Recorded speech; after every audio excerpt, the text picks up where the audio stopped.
Erev Tov Lekoulam. On revient dans notre étude du livre de Shemot et on est toujours dans le chapitre Kaf Hei au verset 9. Verset 9. Donc, on se rappelle, on a eu une semaine de répit. La semaine dernière, j'ai eu un petit bug, une réunion qui ne se terminait pas.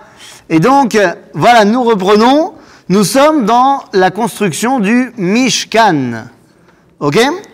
Et on a expliqué la dernière fois que le Mishkan, vous l'avez eu d'ailleurs en double ration, ceux qui étaient en live ici il y a 2 semaines et ceux qui l'ont revu quand je l'ai refait parce que il n'y a pas eu de son sur la première version. Donc on a compris que l'idée de construire le Mishkan, c'était Ve'asuli Mikdash, c'est-à-dire de faire un endroit de Kedusha, donc un endroit où on peut rencontrer Akadosh Baruch Hu. On avait expliqué également que dans l'idéal du Mishkan, du Mikdash, c'est les nations qui doivent y participer parce que, eh bien, le dévoilement divin, dans l'idéal, doit s'adresser à l'humanité tout entière. Ok ? On était arrivé à ce moment-là et maintenant nous allons pouvoir rentrer dans la configuration du Mishkan. Qu'est-ce qu'il y a dans le Mishkan ? Ben ça y est l'air ? Alors allons-y. Dans quelle page, je ne sais pas, mais c'est chapitre... Toi, tu dis 113. C'est toi qui as répondu comme ça ?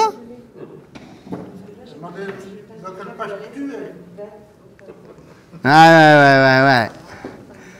Page 113. Bah, évidemment, si tu as pris Bereshit, ça ne nous aidera pas. Non, elle a pris Shemot. Eh bien, c'est très bien. 113. 1, 1, 3. Kaf Hei. Il a sauté Kaf Hei, celui-là. Quel est le problème ? Qu'est-ce qu'est le problème ? Oui, il y a une erreur d'impression, c'est fantastique. Mais ça ne change rien, c'est quand même la bonne page. Ah, c'est bon, ouais. D'accord. C'est vrai, c'est intéressant. Verset tête. Kechol. Ok ? Alors c'est parti.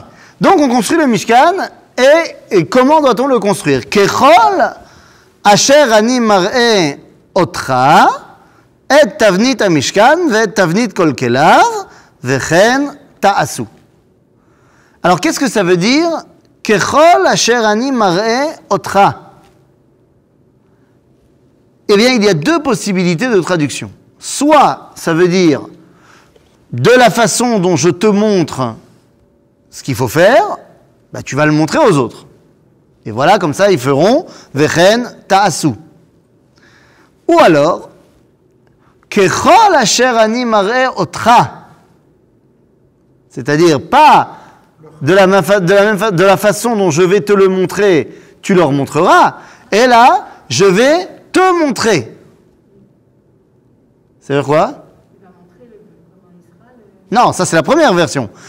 La première version, c'est de dire, de la même façon que je vais te le montrer, Dieu parle à Moshe, je vais te montrer le Mishkan, comment il sera fait, et ben tu l'enseigneras aux autres, et vechen ta'asu.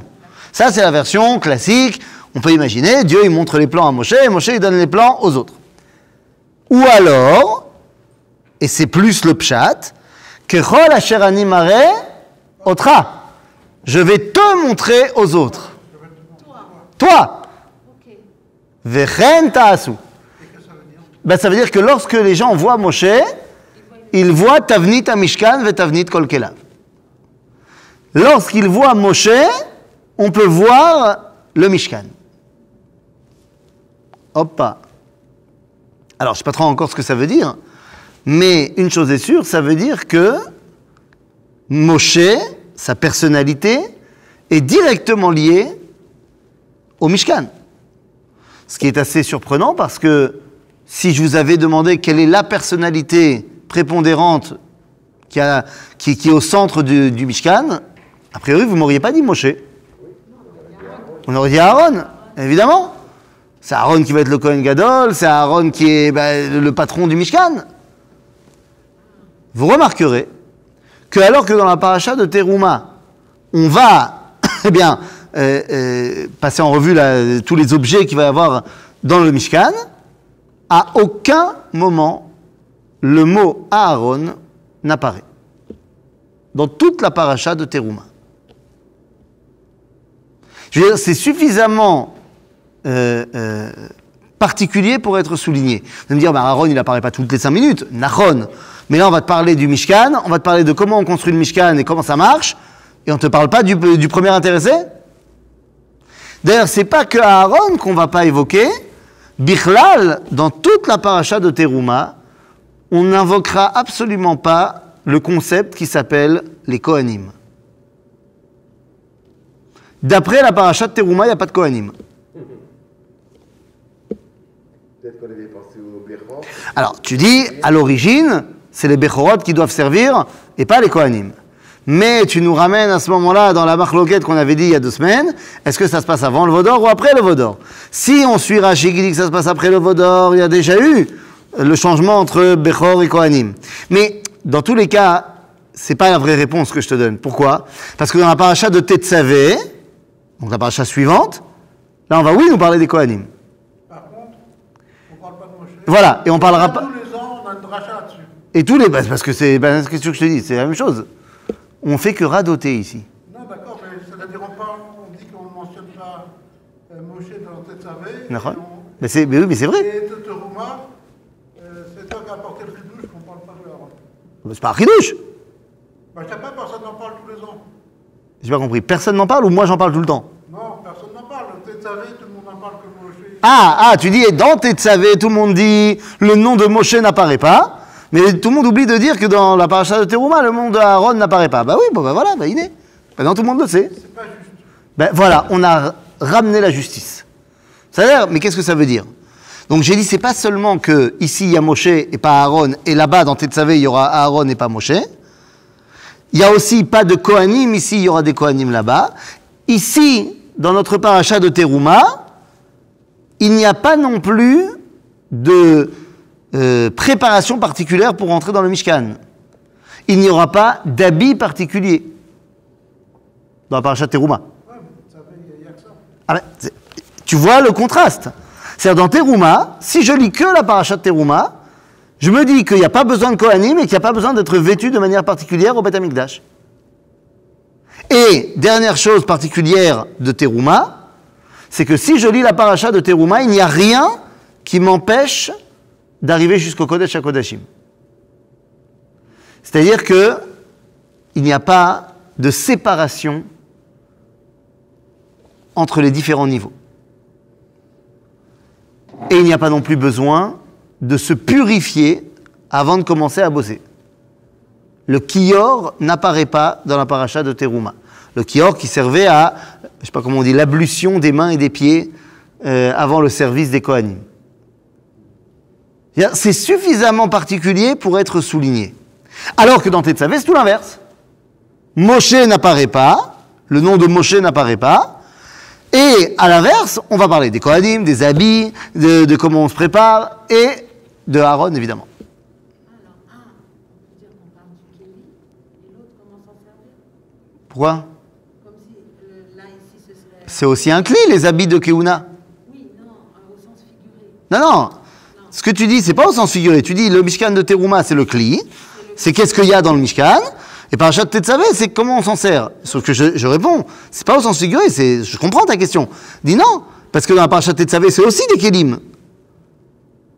Les habits des Kohanim, c'est des kelim. On ne dit pas encore comment la Avodat HaMishkan. La Avodat HaMishkan, ça sera dans le livre de Vaïkra, Bichlal. Ok?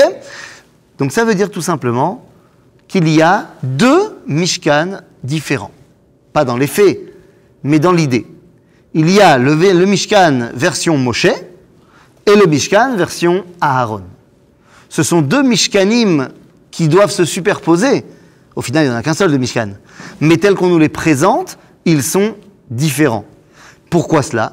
Eh bien parce que le dévoilement divin passe par 2, on va dire, Arutzim, par 2 voies, par 2 Torot.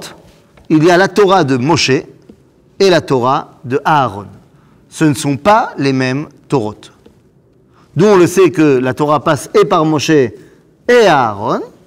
Eh bien, dans le livre de Shemot, on avait étudié qu'il y a marqué « Daberu el kol adat bnei Israël ». Rachid nous avait dit à ce moment-là, Mazé daberu, vechi Aaron medaber, alon ne'emar ata tedaber, dans la paracha de Bo. Et on avait dit, comment ça, Aaron y parle? Pourtant, Dieu a dit à Moshe, c'est toi qui vas parler.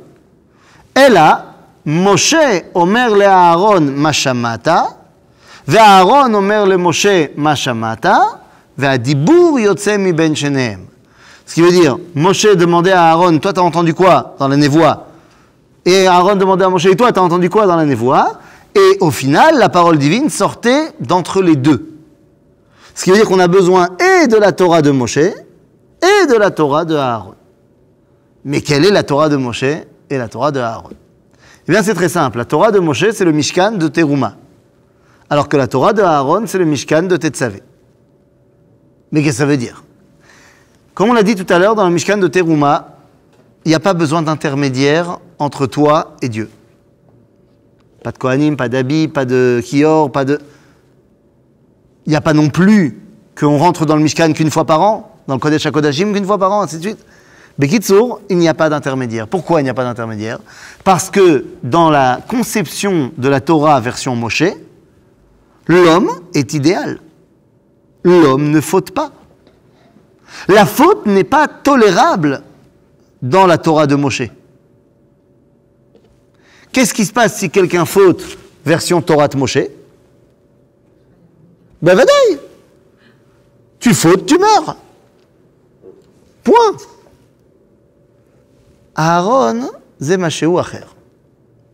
La Torah de Aaron est basée sur un autre concept complètement différent, qui est développé en long, en large et en travers dans le Sipurei Maasiyot de Rabbi Nachman de Breslav, dans le Sipur de Maaseh Beben HaMelech, Shechashav et Atzmo Hindik.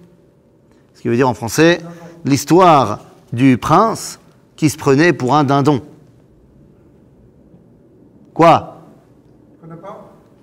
C'est Rabbi Nachman de Breslav. Oui, je connais, mais. C'est ça. Mais d'un don, Mais il faut étudier Rabbi Nachman de Breslav, je comprends pas. Parce que c'est bien beau d'aller Hitbo dédouter là, toutes les 5 minutes, mais il faut étudier Rabbi Nachman aussi. Il dit des choses intéressantes aussi. Il faut aller regarder. Alors, Maaseh Ben HaMelech, c'était l'histoire d'un prince qui se prenait pour un jour, il s'est levé et il s'est pris pour un dindon. Voilà. C'est tout. Il parlait plus, il s'était mis tout nu, et il courait il sautillait comme ça dans le palais, en faisant... je sais pas comment ça fait le dindon exactement, mais je pense que je suis pas très loin. Et voilà, et personne ne sait, le roi il en pouvait plus, mon fils, mon héritier, il a appelé tous les médecins du royaume, personne n'a réussi à le guérir, et il se prenait pour un dindon, il était comme ça. Un jour est arrivé un médecin du fin fond du royaume, et il a dit au roi, moi, je peux te le guérir. Il a dit, bah, je te donne ce que tu veux, vas-y. Et là, qu'a fait le médecin? Eh bien, il s'est mis à poil lui aussi. Et il s'est mis sous la table, avec notre prince dindon. Et il s'est mis à faire... Je fais très mal le dindon, mais vous avez compris l'idée. Alors, je vais faire une traduction simultanée, parce que si on fait leur discussion en dindon, vous ne comprendrez pas. Et donc... Le prince, étonné de voir un autre dindon à côté de lui, lui dit « Oh, t'es un dindon ?» Et l'autre, il lui dit « Bah oui, je suis un dindon. » Ah, et il commence à devenir très copain. Et à un moment donné, le médecin lui dit « Tu sais, on peut être un dindon, mais être habillé. Enfin, ça ne nous enlève pas le fait d'être un dindon. T'es sûr? Ouais. » Et ils se sont habillés. Mais ils étaient toujours des dindons. Et bien après, il lui a dit « Tu sais, on peut aussi ne pas être sous la table, mais assis sur une chaise. Mais attention, rester des dindons. » Il dit « Ah ouais ?» Et ils se sont assis sur une chaise. Il dit « Tu sais, on peut aussi manger avec les mains et pas picorer avec le bec, et on reste des dindons. » Ah bon? Ouais. Et tu sais, on peut aussi utiliser des couverts pour manger, mais on reste des dindons. Ah bon? Et tu sais, on peut aussi, ne pas manger que des graines et picorer comme ça, mais on peut manger des aliments... Ah bon? Ouais? Et on est des dindons? Ouais, bien sûr. Après, elle a dit, tu sais, on peut parler aussi comme des êtres humains, mais on reste des dindons. Ah bah, ok, essayons. Elle dit, ah, mais maintenant que tu as parlé comme un homme, tu es un homme. Vekacha, il l'a ramené à sa condition d'homme. Mazé Omer. Ben, ça veut dire que des fois, pour ramener la personne à sa condition initiale, ou alors en hébreu, pour l'Arzir-Oto Bitshuva, eh bien, tu te dois de descendre à son niveau pour aller le chercher là-bas. Des fois, il faut savoir se salir les mains pour aller le chercher là-bas. Ah, c'est Bahaya. C'est Bahaya. Parce que c'est très beau comme idée. Ben, parce que ça veut dire quoi, se salir les mains dans le machal, dans la parabole? Là, en l'occurrence, c'est se mettre tout nu et se prendre pour un dindon. Maintenant, viens, on prend la parabole et on la met dans quelque chose de truc. Il y a un mec, il fait tous les vendredis soirs, il est Mechalel Shabbat dans des bars et machin. Alors, d'après l'histoire, qu'est-ce qu'il faut aller faire pour le sauver? Aller dans les bars le vendredi soir et au début boire une bière avec lui et machin. Pas du tout comme le Rav Grossman. Pas du tout comme le Rav Grossman. Parce que dans notre histoire, le mec, il se met tout nu et il va sous la table et il devient un dindon. Ce qui veut dire que dans ma parabole, le mec, il va le vendredi soir, il les Mechalel Shabbat, il commande une bière, il va payer, et si on prend le machal. Le Rav Grossman, lui, il ne transgresse aucune halakha. Alors, je sais bien qu'il allait dans les discothèques, Rav discothèquim, mais il ne transgressait aucune halakha. Et donc, il y avait quand même une barrière. Je ne dis pas qu'il n'a pas réussi, il a fait un travail extraordinaire. Rav Grossman, c'est Tzadik Elion. Mais ce n'est pas encore ce que nous dit ici Maaseh Ben Amer. Donc, je dis, il y a un problème, parce que tu n'as pas le droit de transgresser la halakha. Celui qui va le vendredi soir boire une bière, il va y aller aussi le mardi ou le jeudi. Non, mais d'accord, mais là tu es en train de me donner, tu es en train de me mettre un axiome dans l'exemple que je t'ai donné. Mais non, mais ça marche pas. Mais non, mais ça marche pas. Ou alors t'as pas compris l'idée de l'histoire. L'histoire, elle est claire. Il y a un mec qui fait n'importe quoi. Pour aller le sauver, on fait n'importe quoi avec lui pour connecter et de là le ramener. Donc toi, tu me dis, moi je te donne l'exemple d'un mec qui est Mechalel Shabbat, tu me dis non, mais il y va aussi le mardi. Mais c'est l'air, alors s'il y va mardi, mon autre exemple, ça sera qu'il ira dans un resto pas cachère le mardi. T'as compris? Donc ça veut dire que pour aller l'aider, il faudra aller manger pas cachère avec lui. C'est pas la peine que tu me dises, non mais... Ah, c'est complètement ça qu'il a voulu dire. Bah, je t'en prie. C'est complètement ça qu'il a voulu dire. Et c'est ça, et c'est un problème. Maintenant, t'inquiète pas. Tu vois tout de suite comme si on était en train d'attaquer Rabbi Nachman. Je te rappelle qu'après 300 ans, on continue à l'appeler Rabbi Nachman. Donc, c'est Besséder. Donc, ça veut dire qu'il y a un problème. Bémet, il y a un problème. Mais qui a le droit de faire ça? Aaron, non, pas Al-Tzadik. Aaron. Aaron, il l'a fait. Quand est-ce qu'il l'a fait? Pour le vaudor. Oui, mais non, parce qu'on a dit que d'après Rashi, ça se passe après le vaudor. Non, mais vous savez que Aaron, il va faire ça pour le vaudor. D'accord? Ah, mais c'est moutard. Aaron, il voulait faire ça, pourquoi? Pour amener les gens à Hachem. Qu'est-ce qu'il a dit? Il a dit Chag la Hachem machar. Spoiler. Chag la Hachem machar. Il veut leur faire tchouva comme ça. Donc est-ce que c'est moutard ou est-ce que c'est assour? Non, c'est assour de faire quelque chose d'interdit pour ensuite faire une mise. T'as pas le droit de faire quelque chose d'assour qui te permet de faire une mise. Nachon. Et si c'est pour faire tchouva aux gens? Manger pas cachère pour le ramener. C'est ça la question. Oui. On n'a pas le droit, Nachon? Nachon, Al-Pi Alacha, vous avez tout à fait raison, on n'a pas le droit. Pour Chat Hegel, j'ai suivi un cours de Kuzari qui dit que c'est pas très clair. C'est pas très clair, mais le problème c'est que là il faudra attendre la paracha de Kitissa, bien évidemment. Maintenant, 2 secondes. On n'a pas le droit, Al-Pi Alacha, Shulchan Aruch, on n'a pas le droit de transgresser la Halacha, Nekuda. Sauf lorsque je joue mon joker. Il y a dans la halacha un joker qui permet de transgresser la halacha. Alors, Pikuach Nefesh, mais c'est pas un joker, parce que c'est pas pour sauver, c'est Pikuach Nefesh. Alors, à ce moment-là, c'est pour tout. Ça, oui, mais c'est plus un joker, c'est... Justement, quand il ne fait pas chouva, à un moment, c'est pas piquant. Non, ça marche pas, ça. Ça marche pas. Quand Israël a décidé. Non, quand même Israël a décidé de transgresser la halacha, ça ne devient pas permis. Non, mais attends, plusieurs fois, tu avais dit que, comme on est dire, il y a des cas où les rabbins ont dit de faire comme ça, mais comme Am Israël a décidé de faire comme ça, alors parce que le minag, c'est que Am Israël a décidé que c'était autrement et que les rabbanim, ils ont dit OK. Mais ça, c'est parce que les rabbanim, ils ont dit OK. C'est-à-dire, la halakha, elle dit comme ça, Im halakha rofefet beyadecha, puk razem ayamadavar. Si les rabbins, ils n'arrivent pas à trancher, ils sont meboul balim sur un sujet, alors on va voir ce que le peuple y décide, c'est ça la halakha. Maintenant, on ne parle pas de ça, là, on parle de trucs qui est tranché clairement. C'est pas qu'il y a un avis qui permet, un avis qui permet pas. Non, on ne permet pas, mais Am Israël a décidé de se le permettre. Exemple, transgresser Shabbat. La halakha ne le permet pas. Bah, aujourd'hui, 80% du peuple juif, il transgresse Shabbat. Alors quoi, ça ne devient pas permis. Pour construire Ça la terre d'Israël, il faut bien travailler la terre et pas faire Shabbat. Quoi? Ça ne permet pas de travailler Shabbat. Alors je ne te permettrai pas de dire comme ça du Lachon Hara sur les... Ah bah ça... Non, t'as raison, c'est pire que du Lachon Hara, c'est Motzi Shemra. C'est-à-dire qu'en plus c'est un mensonge. J'ai pas dit quelque chose de mal pour moi. Ben si, t'as dit quelque chose de très mal, Non, parce que c'est un mensonge. c'est un mensonge. Bien sûr. Je vais pas laisser terminer sa phrase, mais c'est un mensonge. Merci de dire. Tu veux que je te laisse terminer ta phrase? Tu veux qu'on le redise 2 fois?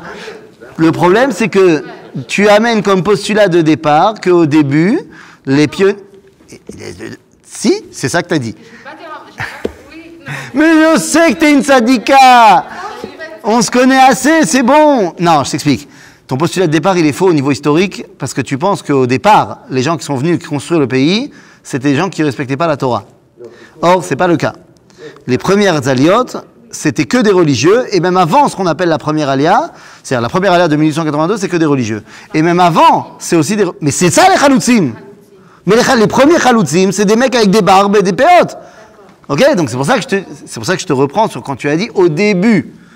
Au début, Pas au début. voilà. Ah, donc on est d'accord. On est d'accord. Tu parles à partir de la deuxième alia vaelach, à partir de la deuxième alia et plus, où les chaloutzim qui sont arrivés étaient des gens qui avaient déjà abandonné la Torah. Ils ont abandonné la Torah, ils ont construit la terre d'Israël, kol hakavod qu'ils ont construit la terre d'Israël, pas kol hakavod qu'ils l'ont fait pendant Shabbat. Maintenant, évidemment qu'on a une vision beaucoup plus globale et qu'on sait que Yad Hashem, elle était présente et on étudie le livre de Horot. Mais il n'empêche que le Shabbat en lui-même, c'est pas bien qu'il l'ait transgressé. Ça aurait été mieux qu'il le transgresse pas. C'est-à-dire, c'est pas shoot. Donc, non, on a un joker, voilà, quelqu'un l'a dit, c'est Horaat Sha'a. C'est qui a le droit de faire Horaat Sha'a. Horaat Sha'a, c'est-à-dire une mesure temporaire. C'est la prérogative des prophètes. Les prophètes, ils ont le droit, temporairement, de dire qu'il faut faire une avéra. Sauf Avodah Zara. C'est-à-dire que si un prophète qui te dit « faites Avodah Zara juste demain à 10h », on le tue. Mais si le prophète, il me dit « je vois que tout le monde est devenu fan du cochon, et ils ont complètement abandonné la cache-route à cause de Monsieur Cochon », il faut que je leur fasse prendre conscience à quel point le cochon, c'est mauvais. Si seulement ils comprenaient la grandeur de la cache-route, alors je vais leur faire manger du cochon. Et comme ça, ils comprendront à quel point c'est pas bon. Parce qu'on va mettre dedans une hirat shamaim énorme. Donc, je suis prophète reconnu comme tel, officiellement j'ai le diplôme. Et là, je dis sur Internet, dans tous les groupes WhatsApp, Ko Amar Hashem, demain à 12h10, tout le monde mange 100 grammes de cochon. Hommes, femmes et enfants. Bon, bah très bien. À ce moment-là, tout le peuple juif demain matin va chercher des cochons, et de la viande de cochon dans certains, dans certains super, on ne va pas donner de pub non plus. On va chercher de la viande de cochon et chaque membre du peuple juif se prépare ses 100 grammes de cochon. Alors le prophète n'a pas dit comment les manger, donc il y a de marloquettes entre les chachamim. Les Ashkenazim, ils disent que ça doit être du bacon. Et les Sfaradim, ils disent que ça doit être d'afka en ragoût. J'en sais rien, m'en fiche. Kitsour, c'est marloquettes, elou ve'elou. C'est-à-dire, mais 100 grammes de cochon. Arrive 12h10, à ce moment-là, tous les Bnei Israël, be Kavana Atsuma, se préparent et vont faire 3 bénédictions. Baruch ata Hashem Elokeinu melech haolam.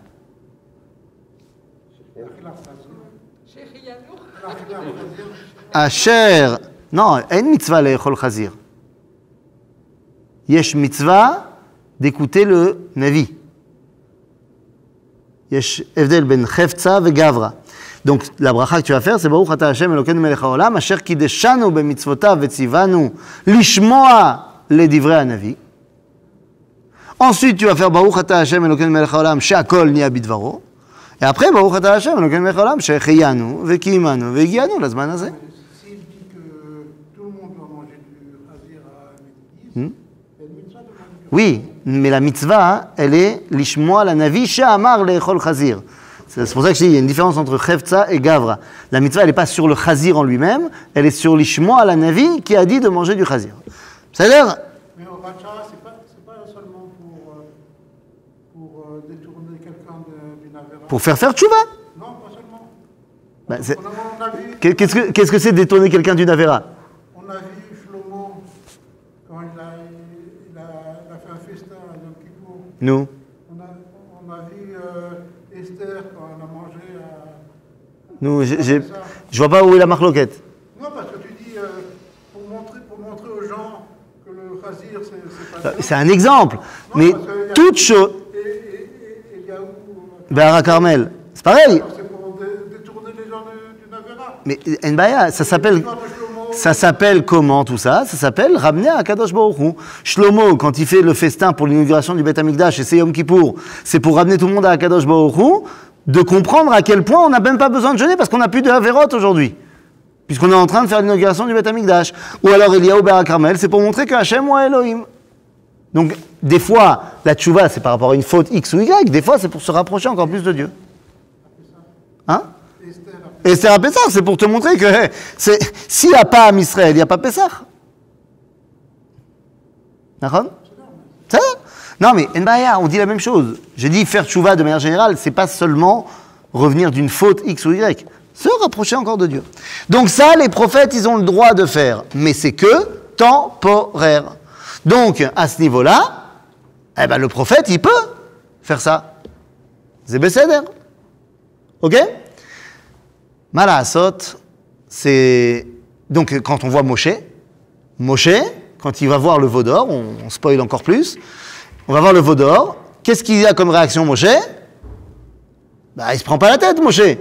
Il dit, ah, Vodazara, allez, Yoshua, tu prends les 3000, là, tu les tues, on n'en parle plus. Pourtant, il a défendu.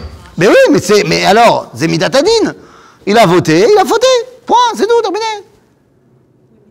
Combien de fois il a eu le prix Parce que des fois, Alpi Adin, ils ont des circonstances atténuantes. Quand il n'y a pas de circonstances atténuantes, il y a une malasot, Zemayesh. Mais alors pourquoi il a un langage avec Hachem et il a un autre langage? Parce que la situation n'est pas forcément la même. Quand Dieu il lui a dit on va détruire tout le peuple juif, Moshe il dit non, on va pas détruire tout le peuple juif, on va détruire les 3000 qui ont fait n'importe quoi. Ça a l'air? Donc il descend, il voit les 3000, il dit Yallah. Aaron, il dit non, putain, bon azorlem. Et d'ailleurs, quand Moshe lui dit pourquoi tu as fait ça, réponse de Aaron, bah, ils m'ont demandé.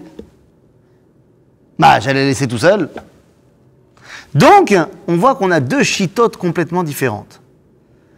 L'une, c'est l'idéal. Elle est fantastique, cette chita de Moshe. Mais elle a un problème. C'est qu'il faut être Moshe pour ça. Et on n'est pas Moshe.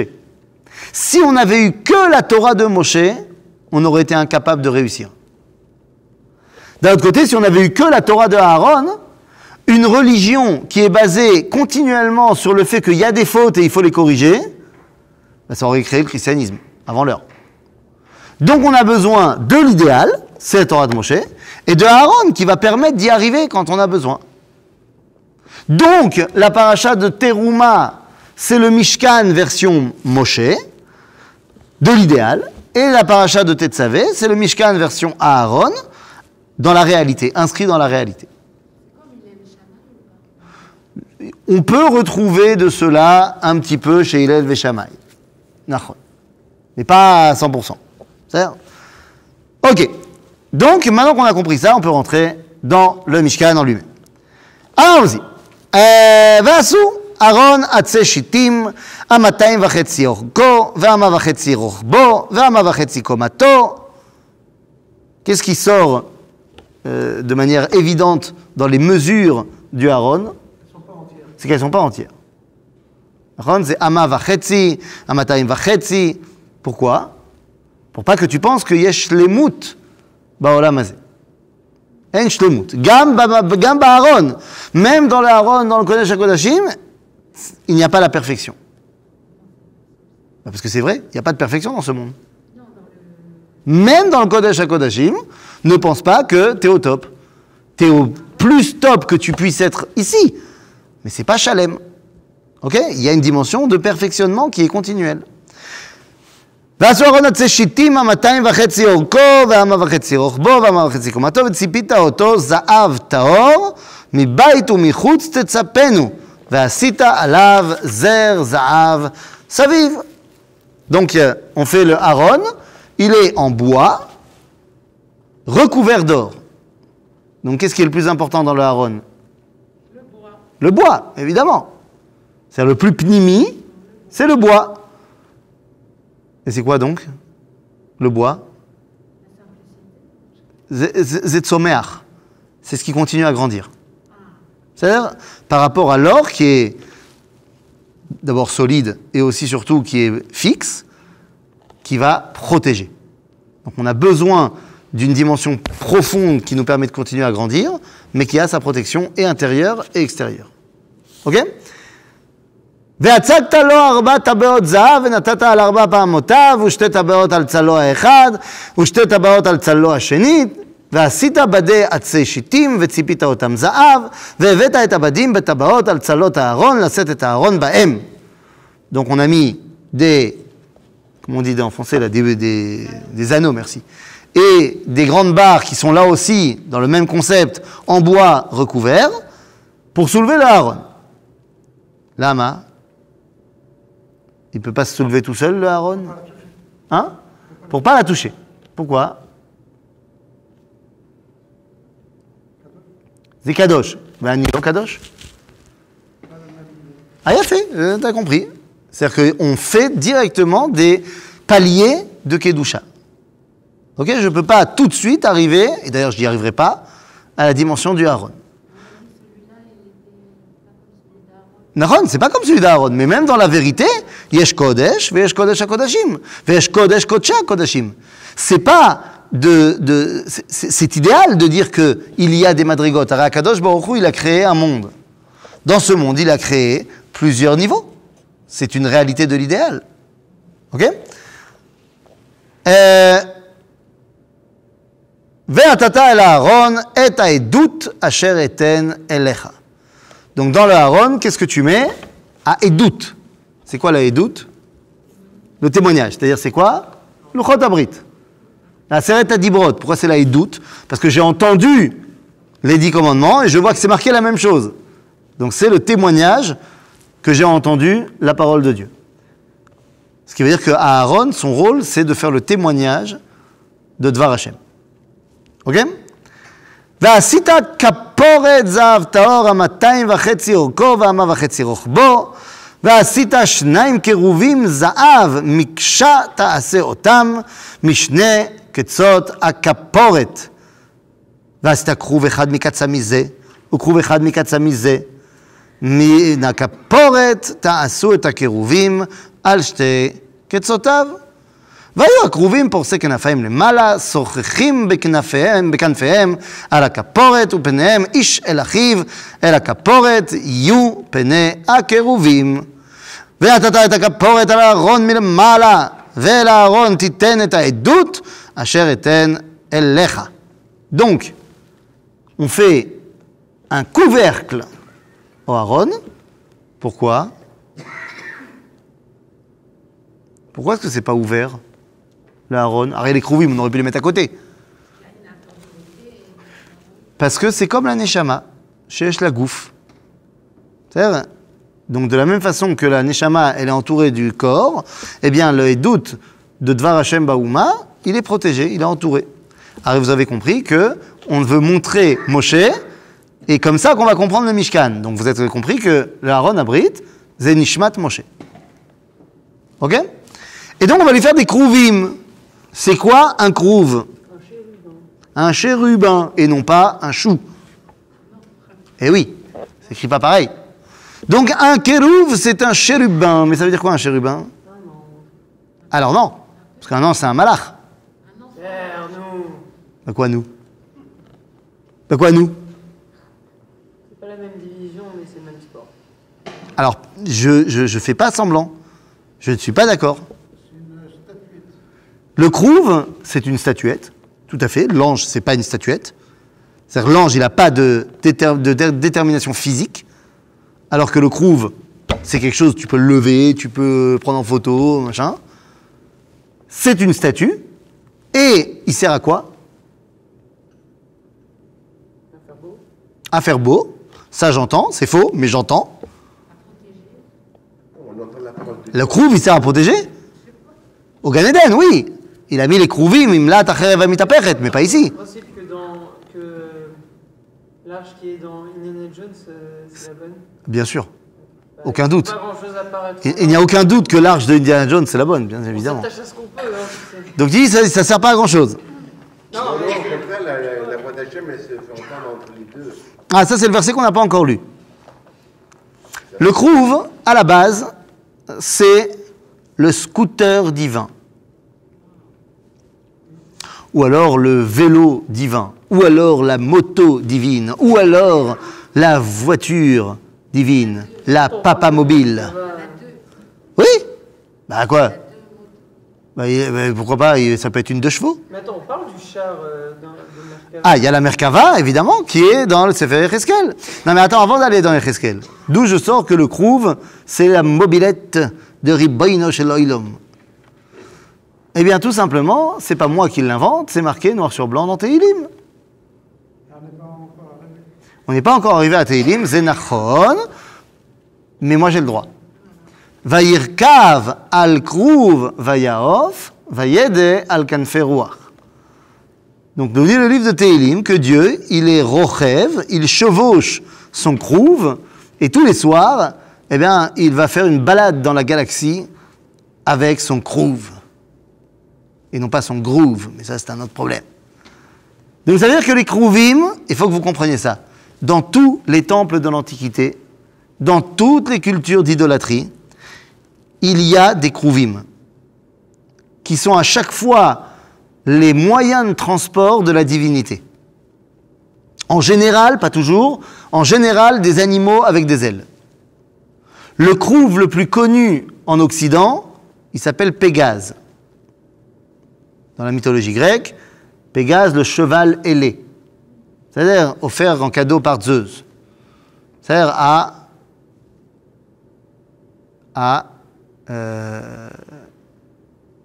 à Thésée. Je crois qu'il l'a offert à Thésée, je suis pas sûr.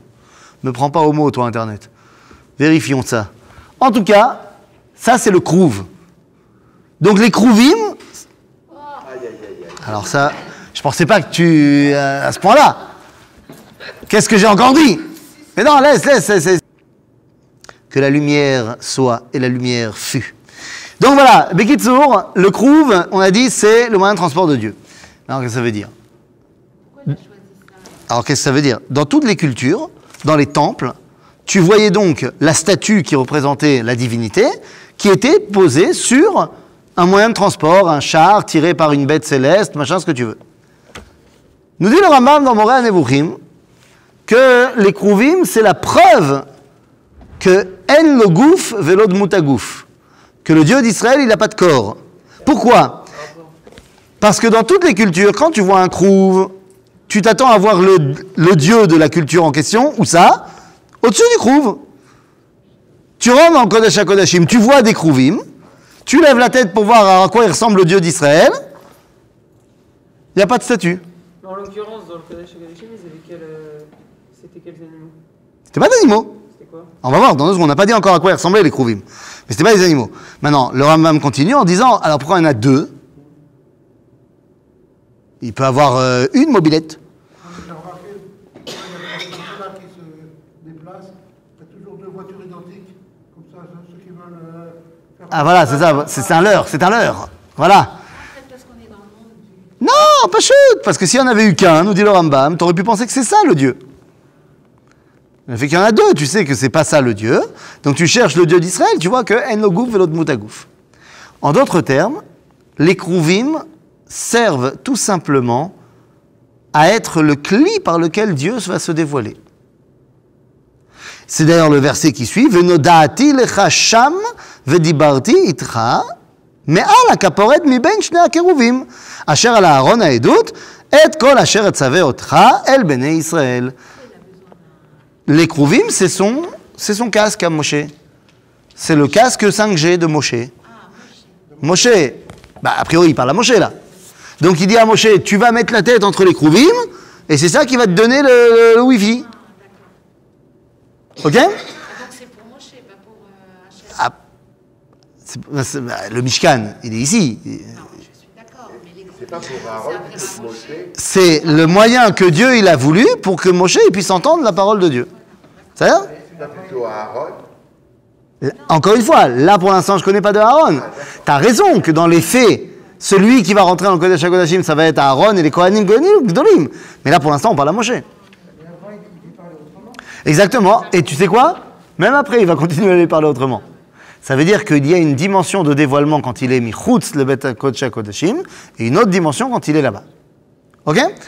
Donc, le Kodesh HaKodashim, c'est un endroit où il y a la Edut et les Krouvim. La Edut, le témoignage, donc la Seret Adibrot, les 10 commandements, et les Kérouvim. Or, on l'avait déjà expliqué, les 10 commandements, c'est la Torah, c'est Kodesh. Les Krouvim, ce sont des statues en or, c'est Chol, ce qui nous donne la définition du Kodesh HaKodashim, l'endroit où il y a l'union du Kodesh et du Chol. C'est là? Donc ça, c'est la première dimension, c'est Keneged Nishmat Moshe. C'est pour faire référence à la Neshama de Moshe. Ok. Ve'asita shulchan atse shitim amatayim orko ve'amav orbo ve'amav v'chetzi komato ve'tzipita oto zahav taor ve'asita lo zer zahav saviv ve'asita lo misgeret tofach saviv ve'asita zer zahav למסגרתו saviv ועשית לו 4 טבעות זהב, ונתת את הטבעות על 4 פאות, אשר ל4 רגליו. לעומת המסגרת תהיינה הטבעות לבדים לבדים, לשאת את השולחן, ועשית את הבדים הצשיתים וציפית אותם זהב, ונישא בם את השולחן. ועשית קערותיו וכפותיו וקשותיו ומנקיותיו, אשר יוסח בהם זהב, טהור תעשה אותם. ונתת על השולחן לחם הפנים לפניי תמיד. Deuxième ustensile qui est mis en avant ici, השולחן. השולחן. מה זה השולחן? Si l'Aaron c'était כנגד הנשמה, השולחן זה כנגד הפה. הפה. השולחן, מה שאוכלים. C'est là qu'on va avoir le lechem apanim. Ok? Donc, השולחן, זה כנגד הפה. לכן, זה כנגד הפרנסה. La parnassa, c'est quoi? C'est la façon dont on se remplit la bouche. Nous, on a l'impression qu'il faut se remplir les poches. Aval zélo. Non, c'est pas une blague. On gagne son pain. Mais pourquoi c'est plus important de gagner son pain que de gagner de l'argent? Pourquoi est-ce que la parnassa, par excellence, c'est par la paix? Parce que lorsque je mange, je suis conscient dans mon être que ma vie m'a été donnée de l'extérieur. Que je reçois mon existence, mon énergie, de par l'extérieur. Et donc, je suis conscient d'être une créature. Et qu'il y a donc un créateur. La parnassa, c'est donc la connexion avec la connaissance que je dois ma vie de lui. Pourquoi simplement par la nourriture? Parce que, oui, c'est tout à fait vrai ce que tu dis, tout à fait, mais tu n'es pas consciente quand tu respires. C'est à part quelqu'un qui l'a l'eno, il a le corona, et il a du mal à respirer, et donc, là, il se rend compte que chaque respiration, c'est compliqué. Quelqu'un qui est en bonne santé, Baruch Hashem, on respire, on s'en rend pas compte. Donc, tu as raison de ce que tu dis, mais c'est tellement un arnou qu'on s'en rend pas compte. Alors que manger, on s'en rend compte. Et on s'en rend compte qu'on peut pas sans. Ok? Mais il n'y a pas que ça. Oui. Si tu as de l'argent, Ouais. je te donne de l'argent, et que tu as pas le moyen d'acheter de la nourriture avec, ça sert à rien. Ah, évidemment, mais évidemment, l'argent en soi. Donc la nourriture, c'est la vie. Et c'est ce que, oui, c'est ce que j'ai dit. Tu l'as dit autrement, c'est très bien. J'accepte. J'accepte, tout à fait. Non, mais c'est de ça qu'on parle. Donc ça veut dire que la shulchan, ze mekor achaim po. Ok? Ça se passe là. Donc זה השולחן. לכן יש לחם הפנים בשולחן. למה לחם הפנים? Pourquoi ça s'appelle לחם הפנים? Parce que c'est ça qui va me permettre d'avoir meor panim. Vous avez déjà vu quelqu'un qui n'a pas mangé? Et qui a faim? Qui a jeûné depuis 1 jour et demi? Vous avez vu la tête qui tire? Donne-lui un peu de damrout. Donne-lui un petit kidouche. Ah, c'est pas la peine d'aller chercher 1 jour et demi, hein. Prends un mec à la fin d'une fila marocaine qui a duré 4 heures le Shabbat et donne-lui le kidouche à la fin. C'est plus le même mec. C'est pashut lechem apanim. Ok? Donc, si l'Aaron c'était la neshama, השולחן זה הפה. ועשית מנורת זהב, מנורת זהב טהור. מקשה תעשה המנורה, ירחה וקנה, גבייה, כפתוריה, פרחיה, ממנה יהיו, ו6 קנים יוצאים מצידה, 3 קני מנורה מצידה האחד, ו3 קני מנורה מצידה השני. Donc il y a combien de tiges? Il y en a 7. Il y en a une au milieu, il y en a 3 qui partent d'un côté et 3 qui partent de l'autre. La grande question est de savoir, mais comment partent-ils? Est-ce qu'ils partent de manière arrondie, comme c'est représenté dans toutes les synagogues du monde, ou alors, est-ce que ça part en ligne droite, comme c'est représenté dans les synagogues Lubavitch du monde? Quelle Chanoukia vas-tu utiliser à Hanouka? Une qui nous fait penser à la Ménorah, mais est-ce qu'elle sera arrondie, comme celle de Knesset Israël, ou est-ce qu'elle sera en ligne droite? Une question cruciale qui a versé énormément d'encre et qui a vu énormément de gens se disputer. Hein? Qu'est-ce que tu appelles Knesset Israël? Taloui ma taille. Ça dépend quand. La Ménorah de Knesset Israël à l'époque du Beth Amikdash, c'est celle qui est au Beth Amikdash. La Ménorah de Knesset Israël à Yom, c'est celle qui est devant la Knesset. C'est la Knesset chez Israël. Non? C'est la Knesset. J'ai dit, ça dépend quand. Quoi qu'il en soit, on a une représentation. Ah, on a une représentation sur l'arc de Titus. Et que faire de cette grande sikha du Rabbi de Lubavitch qui dit que c'est faux et qu'il a fait ça uniquement pour venir, comment dire, dénigrer la Ménorah? Et oui, c'est un grand débat. La Ménorah était-elle en ligne droite? Était-elle arrondie? Eh bien les amis, je pense que pour répondre à cette question, on aura bien besoin d'un autre cours. On verra ça la semaine prochaine.